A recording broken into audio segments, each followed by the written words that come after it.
For those of you who can't read Japanese, I know there are not very many of you, this says Gojira, which is the Americanified version of, which we Americanified into Godzilla. And so, my speech is about how Godzilla is a hero.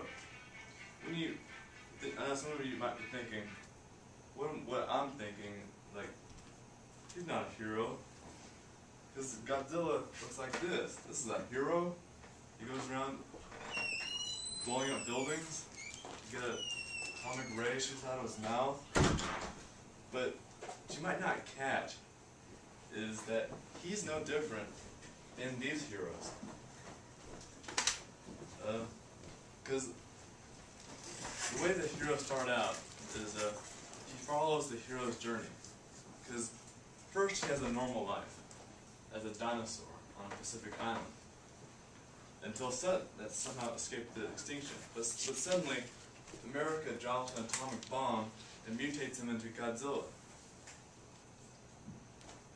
into that monster out there.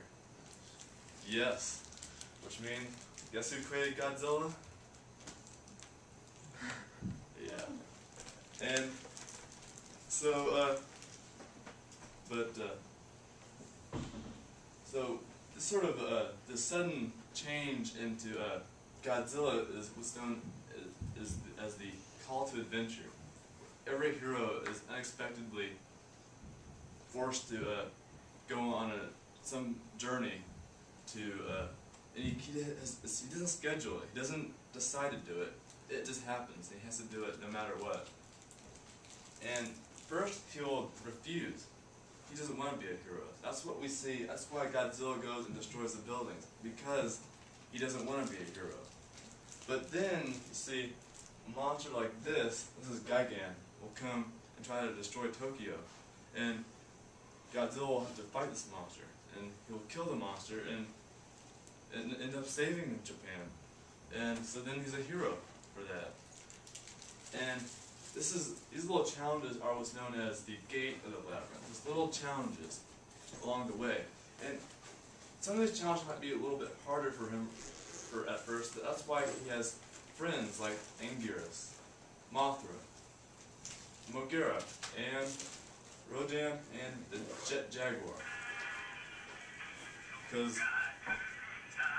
the hero needs a mentor or something to help him along the way sometimes.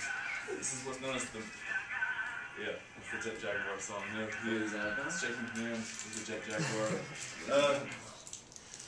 And so he fights monsters such as Biollante, King Ghidorah, and Mechagodzilla. But then we get to the heart of the labyrinth.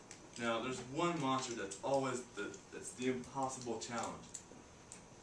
In the 1954 movie, Gojira, the original movie, they killed Godzilla by using a super weapon known as the oxygen destroyer. And the scientist who activates this, who creates it, kills himself using the weapon. It kills Godzilla too, because he doesn't want anybody else to know how to make the weapon. So that way, because he's afraid of what kind of monster it would create. But in fact, that weapon that he detonated created this monster named Destroya. And it's created, so basically this movie is two super weapons battling it out. And so this is basically Godzilla's fighting death. And he wins. But, you see, Godzilla seems all-powerful, like nothing can kill him. Armies shoot him with everything. All these monsters come try to fight them, they all get killed. But, you see, the problem is, he's too powerful. He's so powerful that his own body can't withstand it, and he dies. In that movie where he fights Destroya, at the end he melts down, and everybody's worried because all this radiation is going to go everywhere, everyone's going to get sick and die. But you see, the king of the monsters has an heir to the throne. You can't see it on the screen, but he has a son.